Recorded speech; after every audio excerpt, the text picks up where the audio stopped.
हाकम सिंह की social media पर कई फोटोज वायरल हो रही हैं, तो कहीं लोग कह रहे हैं कि कहीं ऐसा तो नहीं कि पूर्व मुख्यमंत्री त्रिवेंद्र रावत जी का किसी तरह से इसको कोई संरक्षण तो नहीं था। देखिए, वो हमारा कार्यकर्ता रहा है। सीबीआई की मदद ली जा सकती है इस मामले में। देखिए, हम अपनी एजेंसियों पे हमको विश्वास करना चाहिए। उत्तरकाशी जिले में आज बहुत बड़ी छात्र बारिश में भी सड़कों पर आ गए और उन्होंने सीबीआई जांच की मांग को लेकर, कुछ छात्र तो इसमें ऐसे भी हैं जो अपनी मेहनत से चयनित हुए हैं, तो उनका क्या होगा। पश्चिम बंगाल में देखो, जो शिक्षक भर्ती प्रकरण हुआ वहाँ पे सीबीआई चली गई।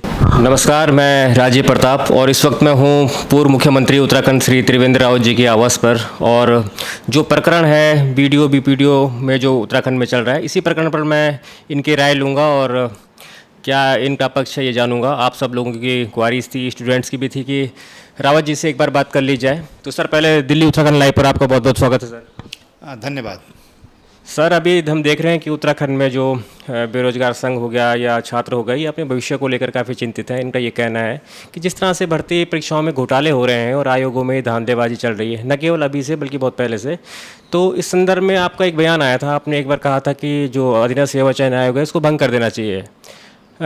अब मैं आपका पक्ष जानना चाहूँगा कि जो बेरोजगारों के साथ इतना कुछ हो रहा है, इस पर आपकी क्या पक्ष और क्या टिप्पणी और आगे क्या करना चाहिए। वैसे मैं इस संबंध में काफ़ी बोल चुका हूँ,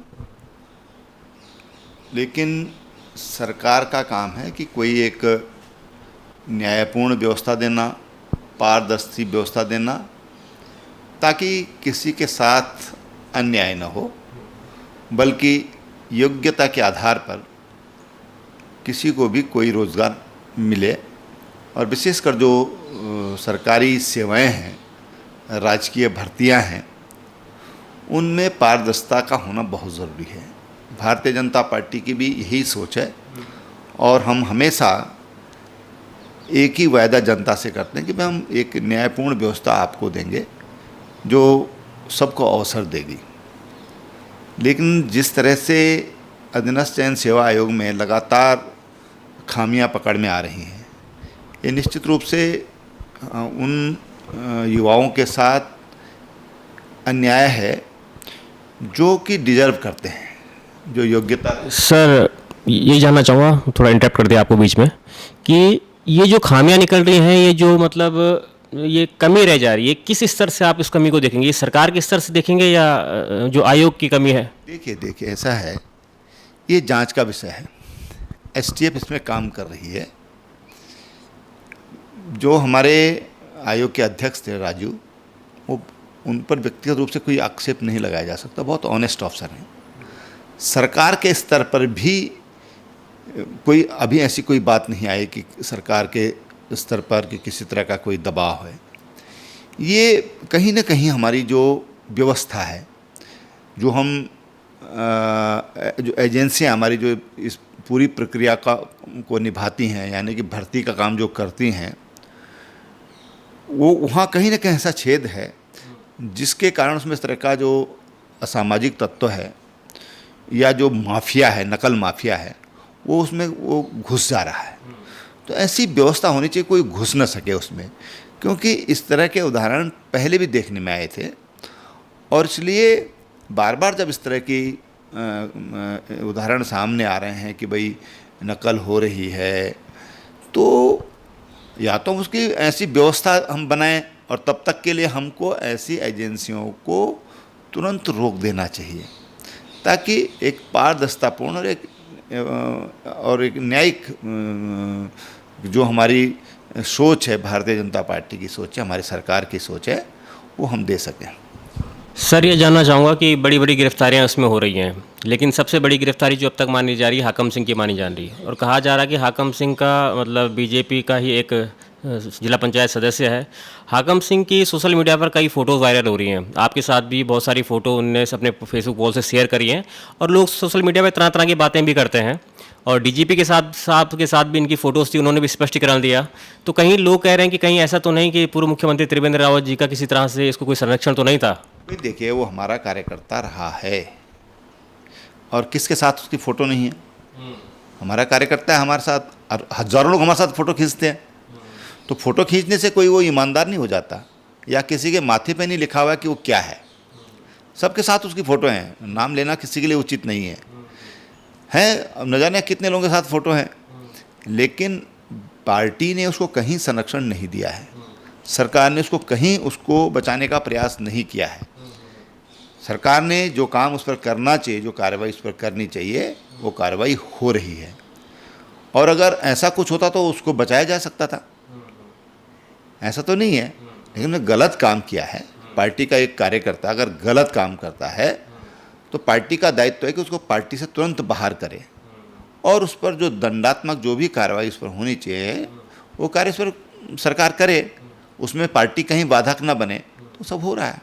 सर, आपको लगता है कि जो एसआईटी की जांच अब तक चल रही है अभी तक काफ़ी संतुष्ट है, लेकिन अगर जांच को और ज़्यादा निष्पक्ष हम चाहें तो सीबीआई की मदद ली जा सकती है इस मामले में? देखिए, हम अपनी एजेंसियों पे हमको विश्वास करना चाहिए।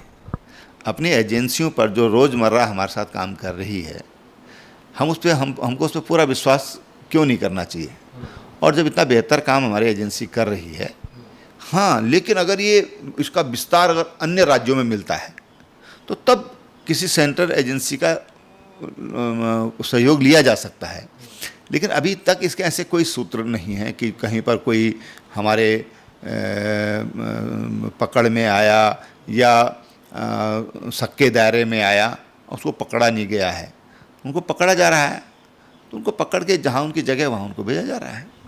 सर, आज ही की बात है, उत्तरकाशी जिले में आज बहुत बड़ी छात्र बारिश में भी सड़कों पर आ गए और उन्होंने सीबीआई जांच की मांग को लेकर हर जिले से लोगों को मांग कर रहे हैं। तो कहीं ना कहीं आपको नहीं लगता कि बेरोजगारों को हित को देखते हुए अगर इसमें बेरोजगार इतना सीबीआई जांच की मांग कर ही रहा तो एक बार सीबीआई जांच करा के, इसमें तो ये है कि पार्टी की छवि और ज़्यादा बेहतर होगी, हमने अपने ऊपर ही सीबीआई जाँच करवा दी। नहीं, देखिए, ऐसा है कि जो लोग सीबीआई जांच की मांग कर रहे हैं, सोनिया गांधी पे सीबीआई की जांच हुई तो उसका वो विरोध कर रहे हैं। वहाँ वो सीबीआई पे विश्वास नहीं कर रहे हैं कि साहब वो तो भारत सरकार की एजेंसी है, तो भी एफबीआई को लाएं क्या? तो ये जब हमारी एजेंसी बेहतर काम कर रही है, 19-20 लोग अब तक जेल में जा चुके हैं, तो हमको उन पर विश्वास करना चाहिए। और जो काम वो कर रहे हैं, मेरी जहाँ तक मेरी संज्ञान में है, वो अच्छा काम कर रहे हैं।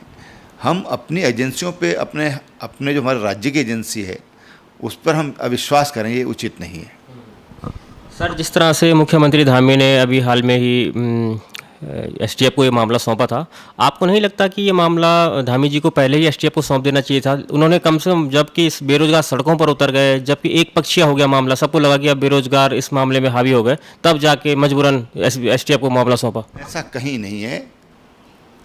मुख्यमंत्री को हमारे ही लोगों ने ज्ञापन दिया और मुख्यमंत्री ने तुरंत उसको एसआईटी उस पर जांच बिठाई। एसटीएफ ने उस पर अपना काम शुरू किया तो तुरंत उस पर काम शुरू किया। कोई बेरोजगार सड़क पे नहीं था। तुरंत हमारे ही वर्कर ने, हमारी पार्टी के कार्यकर्ता ने मुख्यमंत्री के पास गए, उन्होंने कहा इसमें इस तरह की शंकाएँ व्यक्त की जा रही है, और तुरंत उन्होंने जाँच बिठाई। और मुख्यमंत्री और क्या कर सकते थे, उन्होंने तुरंत उस पर काम किया। तो आपको सर लगता है कि, अच्छा सर, एक प्रश्न ये भी है कि कुछ छात्र तो इसमें ऐसे भी हैं जो अपनी मेहनत से चयनित हुए हैं, वो रोज़ एसटीएफ ऑफिस जा रहे हैं अपना पक्ष, उनका क्या होगा? नहीं, देखिए, अगर कुछ कक्षों में ऐसी गड़बड़ हुई है, क्योंकि पहले भी ऐसे हुआ था, तो उसमें एक कोचिंग सेंटर का इन्वॉल्वमेंट पाया गया था, कुछ लोग उसमें पाए गए थे, उनको पकड़ा गया था। और जब ये क्लियर हो गया कि इन जगहों पर ही नकल हुई है, तो फिर उसको बाहर कर दिया गया था, वहाँ का रिजल्ट रोक दिया गया था और वहाँ की परीक्षाएं ख़त्म कर दी गई थी और फिर वहाँ पर दोबारा उनको मौका दिया गया। अगर ऐसा हो सकता है कि ऐसे अगर हम लोग उसको पकड़ पाते हैं तो बहुत अच्छी बात है। देखिए, जिन बच्चों ने, जो डिजर्विंग हैं, जिन्होंने मेहनत करके पढ़ाई करके वो पास हुए हैं, तो अगर उनको सुरक्षित किया जा सकता तो करना चाहिए।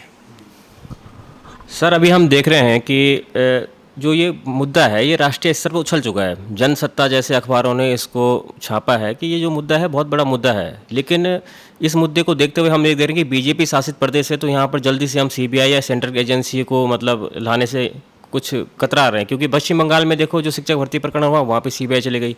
कल मनीष सिसोदिया जी के घर पर आपने देखा होगा, शिक्षा मंत्री हैं, न्यूयॉर्क टाइम में दिल्ली की एक फ़ोटो छपती है, उसमें दिल्ली के स्कूलों का अच्छा होने का वो किया गया और अगले ही दिन वहाँ पे सीबीआई जांच बढ़ गई।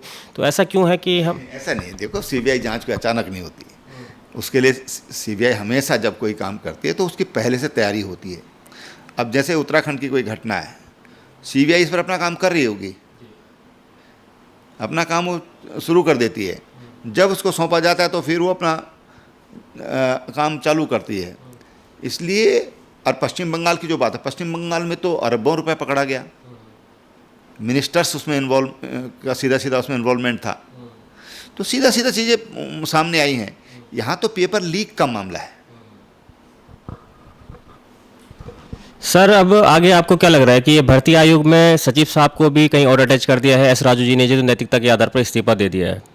अब यहाँ पर नए सचिव और परीक्षा नियंत्रक कार्यभार संभाल रहे हैं, तो अब आयोग कुछ गति पकड़ेगा कुछ इसमें? नहीं, देखिए, जो अधीनस्थ सेवा चयन आयोग है उसमें जो अधिकारी हमारे डेपुटेशन पे जाते हैं और जो उसके चेयरमैन होते हैं, मेंबर होते हैं, वो नॉमिनेटेड होते हैं, राज्य सरकार उनको नॉमिनेट करती है।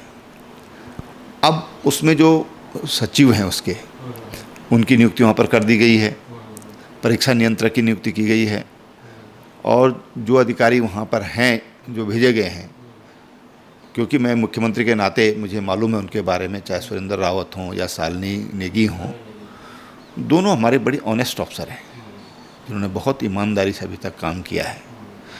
तो बहुत अच्छे ऑफिसर नियुक्त किए गए हैं, उनसे हम पूर्ण पारदर्शिता की उम्मीद करते हैं।